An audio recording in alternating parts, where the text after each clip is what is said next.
કે આપણે બધા લાઈફને બહુ ટેકન ફોર ગ્રાન્ટેડ લઈએ છીએ. આપણને બધાને લાગે છે કે આપણી પાસે બહુ સમય છે યાર, સોરી કહેવા માટે, થેન્ક યુ કહેવા માટે, પ્રેમ કરી લેવા માટે, જીવી લેવા માટે, પ્રવાસ કરી લેવા માટે, બધું કરીશું ને યાર, બહુ ટાઈમ છે. સત્ય એ છે કે કોઈની પાસે ટાઈમ નથી. મોટા ભાગના લોકોને તમે મળો, બહુ પૈસા કમાતા હોય, દત્તાણી સાહેબે કહ્યું એવું કે ખાવાનો ટાઈમ નથી, ત્યારે મને હંમેશા એમ થાય કે ખાવાનો ટાઈમ નથી તો શું કામ આટલી મહેનત કરો છો? ખાવું તો છે નહીં, તો આટલી બધી મજૂરી કરવાનો કોઈ મતલબ જ નથી. 2 રોટલી તો કોઈ બી ખવડાવશે યાર. તમને ટાઈમ જ નથી તો શેને માટે આ આખી પ્રવૃત્તિ છે? મારે જે વાત કરવી છે ને એ કરવી છે કે જીવવા માટે એમણે કહ્યું કે જીવન જીવવાની જડીબુટ્ટી, એવો મારે તમને સબ્જેક્ટ આપવો છે. જડીબુટ્ટી એક જ છે, ઘડિયાળ ભલે કાંડે બાંધો, ઘડિયાળ ગળે નહીં બાંધો. આપણે બધા ઘડિયાળને એકચ્યુઅલી ગળે બાંધીએ છીએ. આપણને લાગે છે કે આપણે બધા સમય સાથે હરીફાઈમાં છીએ, સમયથી આગળ નીકળી જવું છે બધાને. હું પણ કદાચ એવું કરતી હોઈશ. આવા ઝટકા આવે ત્યારે મને રિયલાઇઝ થાય, થોડા દિવસ મને પણ એમ લાગે કે અરે લાઈફ ફ્યુટાઇલ છે, કરવા જેવું કંઈ છે નહીં, આ બધું દોડી દોડીને કુલડીમાં નાખવાનું, જિંદગીમાં શું કરવાનું. વળી પાછા અઠવાડિયા 10 દિવસમાં આપણે નોર્મલ થઈ જઈએ, જીવતા થઈ જઈએ, ફરી એ જ સ્થિતિમાં મુકાઈ જઈએ. સવાલ એ છે કે આપણે બધા જ જ્યાં ઊભા છીએ ત્યાંથી સમયના જે ખંડને આપણે જોઈ રહ્યા છીએ એ સૌથી મોટા પરિવર્તનનો કાળ છે. મારા પેરેન્ટ્સ અથવા જે લોકો 40-45 ના છે એમના પેરેન્ટ્સ પાસે કોઈ આવી બધી બહુ લાઈફની જફા નહોતી. સામાન્ય સાદું જીવન, સાદી નોકરી, એમાંથી આવતો સાદો પગાર, એમાંથી સાદી બચત, LIC સુધી જ એમની બચત કે મ્યુચ્યુઅલ ફંડ કે FD સુધી એમની બચતો લંબાતી હતી. છોકરાઓના ભવિષ્યની ચિંતા, ભણી લો, અમારી પાસે એવું કંઈ છે નહીં કે તમારે માટે મૂકી જઈએ. એમણે એક ઘર ખરીદવાનું હતું પોતાના સંતાનોને આપી જવા માટે, કારણ કે મોટા ભાગના લોકો માઇગ્રેટ કરીને નાના શહેરોમાંથી મુંબઈ કે પરદેશ ગયા હશે.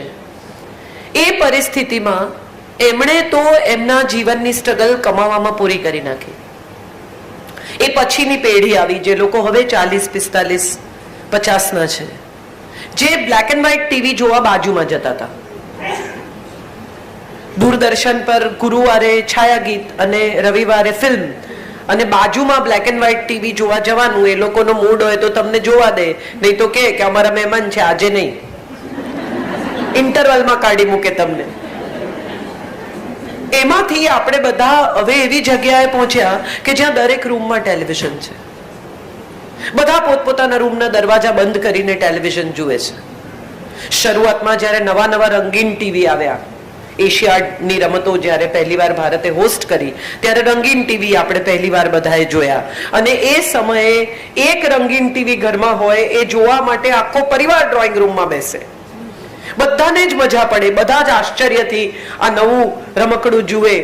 રિમોટ નામની ચીજ તો ત્યારે હતી નહીં, તમારે બટન દબાવીને ટેલિવિઝન ઓપરેટ કરવાનું, આટલી બધી ચેનલ્સ પણ નહોતી. એ સમયમાં આખો પરિવાર સાથે બેસીને આ ટેલિવિઝનની મજા માણતો.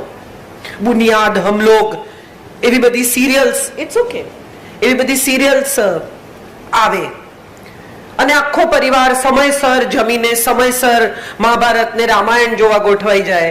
આ બધા દિવસોમાંથી આપણે પસાર થયા. હવે એવો સમય છે કે 24 કલાક ચાલતી 338 ન્યૂઝ ચેનલ છે. એ 338 ચેનલે કોન્સ્ટન્ટ તમને ફીડ કરવાના છે. એટલે પૂછે આપકો कैसा लगता है? કોક ઘરમાં મરી ગયું હોય, રેપ થયો હોય, મોલેસ્ટેશન થયું હોય, સમૂહ હત્યાઓ થઈ હોય, ત્યારે જઈને આ સવાલ પૂછે કે આપકો कैसा लगता है? કેવું લાગે માણસને? આપણે પીડાને પણ વેચતા થઈ ગયા, કારણ કે બધું માર્કેટ થઈ ગયું. આખું જગત એક માર્કેટ બની ગયું. બધાને થયું કે શું વેચી શકાય, વેચી કાઢો. ઇરફાન ખાનનું એક ટ્વિટર આવે તો આપણે બધા પાગલ થઈને એકબીજાને ફોરવર્ડ કરીએ. કે આવી ગ્લેન્ડ છે ને આવી ટ્યુમર છે ને હવે પરદેશ જાય છે ને આ લોકોની લાઈફસ્ટાઈલ આવી હોય, શ્રીદેવી ગુજરી જાય તો આપણે મારી નાખી કે મરી ગઈ, શું થયું હશે, આટલું બધું કોણ પીએ, આવી રીતે બાથટબમાં ડૂબી જાય તો ખબર કેમ ન પડે, આવા બધા સવાલો સાથે આપણે કોઈના મૃત્યુને. સાહેબ, મોમ રિલીઝ થઈ એની ફિલ્મ હમણાં જ 6 months બેક, ત્યારે તો કોઈએ ન કહ્યું કે એના મિથુન સાથે પહેલા લગ્ન થયા હતા કે નહીં. We never bothered. આપણને ખબર બી નહોતી ને આપણે એમાં રસ બી નહોતા લેતા. ઇંગ્લિશ રિલીઝ થઈ ત્યારે એને બોનીને ઝઘડા થાય છે કે નહીં એ વિષય પર કોઈએ ચૂથ્યું નથી. Just because she died we want to take the complete juice out of it, કે હવે પછી શ્રીદેવીને માર્કેટ નહીં કરી શકાય, એટલે આજે એની પાસે જેટલું છે એટલું પેલા શેરડીના સાંઠાની જેમ નાખો ને કાઢો, નાખો ને કાઢો, પૂરો રસ કાઢી લો એમાંથી. હવે આ છેલ્લી કોમોડિટી છે, એમાંથી શું કાઢી શકાય તે કાઢી લો. તમે વિચારો તો તમને સમજાય કે કેટલા બધા લોકો, આમ આપણે બધા મુંબઈમાં રહીએ છીએ, ભણેલા ગણેલા સોફિસ્ટિકેટેડ લોકો છીએ, આપણે બધા આપણી પ્રાઇવસી ના નામે કેટલું બધું કરીએ છીએ. બાજુવાળાના ઘરમાં શું ચાલે છે એની આપણને પડી નથી એવું કોણ પૂછે? આ લેવલ ઉપર આપણે જીવીએ છીએ. જામનગરનો જ કિસ્સો મેં મારા ફેસબુક પર લખેલો, મને ખબર નથી કેટલા લોકોએ વાંચ્યો છે. કૃષ્ણનગરમાં એક છોકરી 9 વર્ષની, એના સાવકા પિતાએ એને 4 મહિના સુધી ટોર્ચર કરી,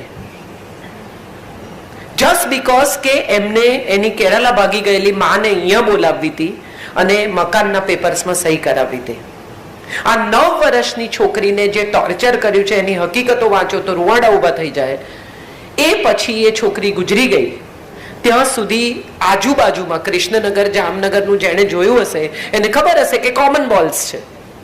બાજુમાં ચાલતી ચીસો ન સંભળાય એવી સ્થિતિ એ શેરીમાં છે જ નહીં. પટેલ સ્ત્રીઓ બહાર બેસીને વટાણા ફોલતી હશે, મેથી સમારતી હશે, કપડા લેતી હશે, કપડા સુકવતી હશે. કોઈ આ સાંભળ્યું? બધાએ સાંભળ્યું. પણ આપણે એવી રીતે ટેવાઈ ગયા છીએ કે શ્રીદેવી મરી ગઈ તો શું થયું એની આપણને ચર્ચા કરવી છે, પણ બાજુના ઘરમાં ચીસો પાડતી છોકરી વિશે આપણને કોઈ ચિંતા થતી પણ નથી ને આપણે કરવી પણ નથી. કેમ? કારણ કે આપણી છોકરી નથી. સાંજ પડે આપણી દીકરી ઘરે આવી જાય છે ને, વેરી ગુડ, આપણો દરવાજો બંધ થયો કે આપણે safe. We are all becoming so self-centered about life. Think about it. Just વિચારી જુઓ તો તમને સમજાય કે આપણે કેટલા સેલ્ફ સેન્ટર્ડ થઈ ગયા. મારું સુખ એની આગળ કશું જ નહીં, મારી સલામતી એની આગળ કશું જ નહીં, મારી શાંતિ એની આગળ કશું જ નહીં. બાકીના લોકોનું જે થવાનું એ થાય. આ આપણી પ્રાઇવસી છે, આ આપણી પ્રાઇવસીનું સેક્ટર છે.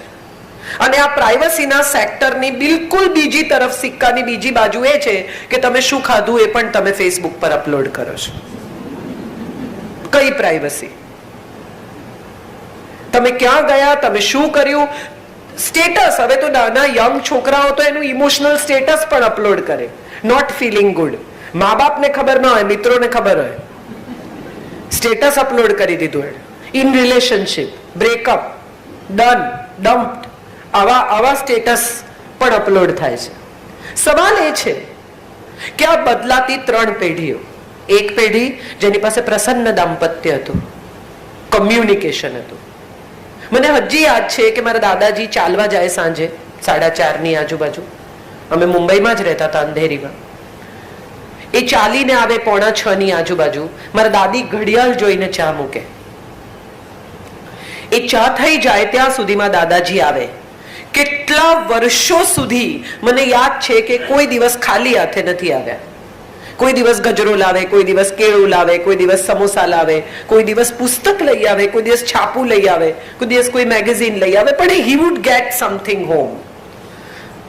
બંને જણા હિંચકા પર બેસે, ચા પીએ, વાતો કરે. એ શું વાતો કરતા હતા એ મને હજી સુધી નથી ખબર, પણ મને એવું ચોક્કસ યાદ છે કે ઘરની બધી વિગતો સાંજના છેડે દાદાજી પાસે હોય અને બહારની, સગાવાલાની, શહેરની નાની મોટી વાતો બધી સાંજના છેડે દાદીને ખબર હોય. આ કમ્યુનિકેશન હતું, આ સંવાદ હતો, માટે વિવાદ નહોતો. આપણા બધાનો પ્રોબ્લેમ એ છે કે કમ્યુનિકેશન ખતમ છે પણ કોમ્પિટિશન ચાલુ છે. એક જ ઘરની અંદર પતિ પત્ની વચ્ચે હરીફાઈ છે. શેની? તો કે કોણ સાચું એ પુરવાર કરવાની. કોણ સારું એવું તો આપણે પુરવાર કરતા જ નથી. હું કેમ કરું? યંગ છોકરાઓ આવે, એમણે કીધું અમે સમાધાન કરાવીએ છીએ. મને ખરેખર એ વાત ઉપર હસવું આવી ગયું. યંગ છોકરાઓ આવે, તમે એમને કહો કે છોડી દે, વાત છોડી દે, શું કામ આટલું બધું ખેંચે છે? એટલે તરત કે હું કેમ કરું. મારી પાસે આ હું કેમ કરું નો બહુ સચોટ જવાબ છે. તમે કોઈ ડોક્ટર પાસે જાઓ અને તમને પ્રિસ્ક્રિપ્શન લખી આપે કે ભાઈ તમે આટલી આટલી દવા આટલા વાગે ખાજો. એ પછી તમે એને 2000 રૂપિયા આપો, પ્રિસ્ક્રિપ્શન પાછું આપો અને એમ કહો કે તમે જ ખાજો, તો તમે સાજા થશો? દવા લઈ આવો ચલો અને પછી ટેબલ પર મૂકી રાખો, તો તમે સાજા થશો? શું કરવું પડશે? તો હું કેમ કરું નો જવાબ એ છે કે જેણે સુખી થવું હોય એને પ્રયત્ન કરવો પડે. આ એનો સાદો જવાબ, સરળ અને સાદો. તમારા યંગ છોકરાઓ જે દિવસે તમને પૂછે કે હું કેમ કરું, તો મારા સુધી આવવાની જરૂર નથી. આ જવાબ તમે એમને આપી શકો છો. જેણે સુખી થવું હોય એને જાતે જ પ્રયત્ન કરવો પડે. એમણે કીધું અમદાવાદથી કાંદિવલી સુધી આવ્યા છે. એકચ્યુઅલી કાંદિવલી સુધી હું અમદાવાદથી ઘણી વહેલી આવી ગયેલી. અહીંયા અભિયાનની ઓફિસમાં મેં 1.5 વર્ષ કામ કર્યું. અવિનાશભાઈ એ વખતે અભિયાન ચલાવતા, હું એમાં લખતી અને રોજ 1.5 વર્ષ સુધી હું અહીંયા કાંદિવલી અમદાવાદથી આવતી જ, એટલે મુંબઈ જ રહેતી પણ આવી તો અમદાવાદથી. સો ધ ક્વેશ્ચન ઇઝ, મારે જે કહેવું છે તે, અમદાવાદથી મારે અહીંયા આવવું હોય તો કોણે નીકળવું પડે? મારી એર ટિકિટ બુક કરવાથી હું અહીંયા નહીં પહોંચું. મારે વિમાનમાં તો બેસવું જ પડશે, બેસીને ઉતરવું પણ પડશે, ઉતરીને કેબ પણ કરવી પડશે, કેબ કરીને અહીંયા પણ આવવું પડશે. આ પ્રયાસ કરવાની સામે આપણો ભયાનક વિરોધ છે. આપણે બધાએ મનોમન એવું નક્કી કરી લીધું છે કે સુખી મારે થવું છે, પણ તમે મને સુખી કરો એ તમારી ફરજ છે. આવું થશે નહીં. આ સૌથી કડવી અને સૌથી ભયાનક સચ્ચાઈ છે. જે માણસ એમ માનતું હોય, જે માણસ, I am not saying a woman or a man, કે મને સુખી કરવા એ બીજા માણસની જવાબદારી છે, એ ઓલરેડી દુખી છે અને રહેવાના છે. આ નક્કી જ છે. મારી એક નવલકથા એક સાંજને સરનામે, એમાં એક છોકરી છે સોનાલી, એનો બોયફ્રેન્ડ છે સુજય. એ સુજય સોનાલીની માને મળવા જાય છે લગ્ન માટે અને એની મા એને પૂછે છે કે તું મારી દીકરીને સુખી કરીશ ને? અને ત્યારે સુજય જવાબ આપે છે કે હું એને સલામતી આપીશ, હું એને સ્નેહ આપીશ, એને માટે સંપત્તિ ખરીદીશ, એને સન્માન આપીશ. સુખી એને જાતે થવું પડશે. સુખી કરવાની મારી જવાબદારી નથી. જીવન જીવવાની જડીબુટ્ટી એ છે પહેલી કે તમારે સુખી થવું હોય તો પ્રયત્ન તમારે જાતે જ કરવો પડે. કોક ખાશે ને તમને પચશે, કોક શ્વાસ લેશે ને તમારા ફેફસા કામ કરશે, કોક ઊંઘી જશે ને તમને આરામ મળશે. તો આ એટલી જ એસેન્શિયલ બાબત છે કે તમારે સુખી થવું હોય તો તમારે પ્રયત્ન કરવાનો, બીજા પર આધારિત નહીં રહેવાનું.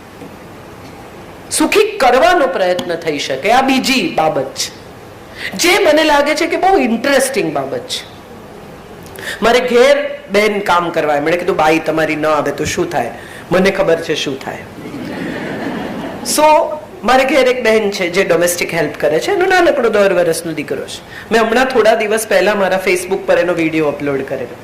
હું રાજકોટથી આવતી હતી, રાત્રે અમે ચા પીવા ઉભા રહ્યા, મારી પાસે છૂટા પૈસા નહોતા, એટલે હાઈવે પર ચા પીધા પછી એને કહ્યું કે બેન છૂટા નથી, હવે 1:30 વાગે રાત્રે તમે ક્યાં ચા છૂટા પૈસા ગોતવા જાઓ? એટલે ત્યાં પેલા રમકડાના એની ગાડીઓ ગોઠવેલી, એટલે મેં કીધું ચાલ આમાંથી 2 ગાડી આપી દે મને. હું કોને આપીશ એવું મેં વિચાર્યું નહોતું, મેં લઈ લીધી. હું ઘરે આવી અને બીજે દિવસે સુધા એના દીકરાને લઈને આવી, એટલે મેં કીધું જો હું તાર માટે શું લાવી. ફાલતુ કચકડાની ગાડી. પણ એ છોકરાએ જે આનંદથી એ ગાડીથી એ રમ્યો, મને અંગત રીતે એમ લાગ્યું કે મારા દીકરાને ઇલેક્ટ્રોનિક ગાડીઓ ને ફલાણું ને રિમોટની ગાડીઓ બધું આપણે આપીએ પણ એને ઓછું જ પડે છે. આને એટલી મજા આવી. કેમ? કારણ કે અભાવમાં છે. હવે આપણો પ્રશ્ન એ છે કે આપણે અભાવનો અહેસાસ જ થવા દેતા નથી. શું નથી એ રિયલાઇઝેશન જ નથી. એનો અર્થ એ થાય કે જે છે એને માણવાનો સમય જ નથી. તમને ભૂખ જ નહીં લાગે તો તમને સ્વાદ કેવી રીતે આવશે? મારો દીકરો બહુ નાનો હતો અને હું પણ બીજી મમ્મીઓ જેવી કે 12 વાગે સૂપનો ટાઈમ ને 1:30 વાગે ફ્રૂટનો ટાઈમ ને એ 4 વાગે દહીંનો ટાઈમ ને આવું બધું મેં પણ થોડા દિવસ કર્યું. ખાય નહીં, પછી તો ખાવાનું જુએ, મારા હાથમાં બાળકી જુએ એટલે ભાગે ચાલતો થયો. એટલે પછી મારા સસરા વૈદ, એટલે એક દિવસ મેં કમ્પ્લેન કરી. મેં કીધું પપ્પાજી આને તો ભૂખ જ નથી લાગતી. એટલે કે હું કહું એમ કરીશ એક જ દિવસ 12 કલાક. મેં કીધું હા. બહુ શ્રદ્ધા મને એમના પર, એમના વૈદક પર, જ્ઞાન પર. એટલે સવારે એને ઉઠીને 8, 8:30 જે દૂધ પીધું ગ્લાસ ભરીને, એની સાથે કંઈક 2 બિસ્કિટ ખાધા કે whatever he ate was done. And then my father in law said don't give him anything, wait. 10:30, 11, 12, 12:30 મને એમ થાય અરે બાપરે આ તો માંગતો જ નથી, પપ્પાજી આ નહીં ખાયા તો રમ્યા કરે. હી સેડ તમે રાહ જુઓ. 1:15, 2:30 ની વચ્ચે એને મને કહ્યું મમ. ટેબલ પર બેસાડ્યો, ડાઇનિંગ ટેબલની ઉપર. થાળી આપી, દાળ ભાત. મેં હું કઈ આપવા જતી હતી, પપ્પાએ કહ્યું કઈ નહીં, દાળ ભાત શાક રોટલી. એટલે વાડકીમાં દાળ, રોટલીના ટુકડા, શાક, આટલો ભાત. એ ક્યાં જમીને ઊભો થઈ ગયો એ અમને ખબર જ નથી પડી. ન ટીવી, ન વાર્તા, ન મમ્મી ખવડાવે, ન બેટા ચાવ, આવું કઈ જ નહીં. ફટ ફટ ફટ ફટ 15 મિનિટમાં લંચ પૂરું. એ પછી આ ફોર્મ્યુલા અમને એટલી કામ લાગી કે મારો 21 વર્ષનો દીકરો અત્યારે દાળ ભાત શાક રોટલીને જ જમવાનું કે છે, પાસ્તાને નથી કહેતો. I think this is very important.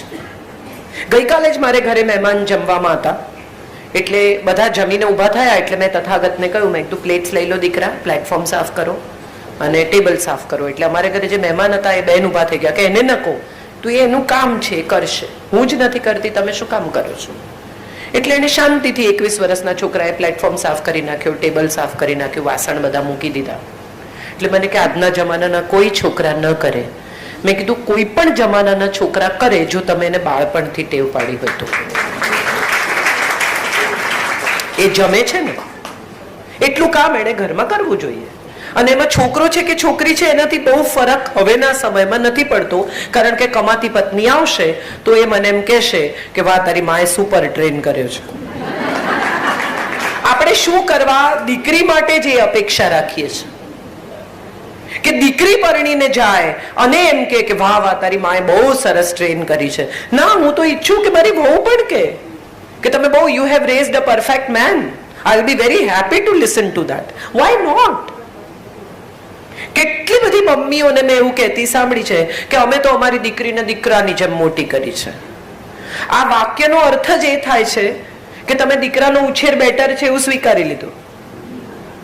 Within you accept કે અમે અમારા દીકરીને દીકરાની જેમ મોટી કરી છે. ધેટ મીન્સ કે તમે દીકરાનો ઉછેર બેટર છે એવું તો અગ્રી થઈ જ ગયા in the prima facie. And second point is કે કોઈ માં એવું કહે છે કે મેં મારા દીકરાને દીકરીની જેમ ઉછેર્યો છે. કેમ નહીં? એનામાં પણ એ સમજણ, રુજુતા, એડજસ્ટમેન્ટ, સ્નેહ કરવાની આવડત, થોડુંક છોડવાની ટેવ, સામેની વ્યક્તિને માન આપવાની એક નાનકડી પેલી એ હોય તો એમાં ખોટું શું છે? એ સારો જ માણસ બનવાનો છે. એક સારા માણસનો ઉછેર કરવો એ પ્રત્યેક માની ફરજ છે. દીકરી હોય તો પણ ને દીકરો હોય તો પણ. એ આપણે નથી કરવું. આપણે દીકરો ઉછેરીએ અને પછી વહુને પણ. તમે વિચાર કરો કે ઘરમાં દીકરો દાખલ થાય ને દીકરી ટીવી જોતી હોય તો માં કે પાણી આપ ભાઈ બહારથી આવે.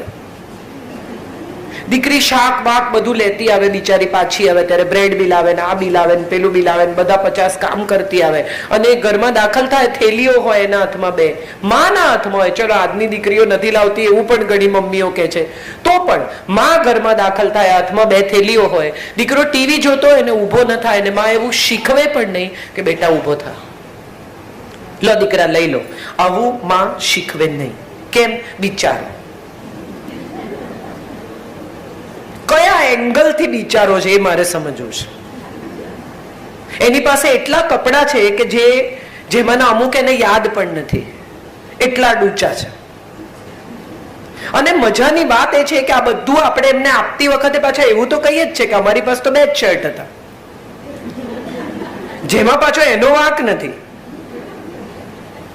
તમે વિચાર કરો આપણા બાળ ઉછેરમાં કેટલા કન્ફ્યુઝન્સ છે. What are we doing, what are we raising, and then we blame the new generation. નવી પેઢી આવી છે, નવી પેઢી તેવી છે, સાહેબ નવી પેઢી જેટલી પ્રામાણિક છે ને એટલી પ્રામાણિક પેઢી છેલ્લી આખી સદીમાં નથી આવી. ના એટલે ના ને હા એટલે હા. They don't mean yes when they say no and they don't mean no when they say yes. Such a wonderful generation. એમની પાસે માહિતીનો ભંડાર છે, ઉપયોગ કરો. એને બરાબર ખબર છે કે કઈ માહિતીનો ઉપયોગ શું થઈ શકે. સાહેબ તમે વિચાર કરો કે તમારી પાસે અનુભવ છે ને એની પાસે માહિતી છે, જો આ બેનો સમન્વય થાય તો આખું જગત બદલાઈ જાય. આપણો પ્રોબ્લેમ શું છે, આપણે આપણો અનુભવ એની માહિતી પર ઠોકી બેસાડો છો. બહુ ઇન્ટરેસ્ટિંગ છે આ. તમે આ ઓબ્ઝર્વ કરજો, તમને બહુ મજા આવશે. એ તમને એમ કે હવે એરપોર્ટ પર ટેગ્સ નીકળી ગયા એટલે તમે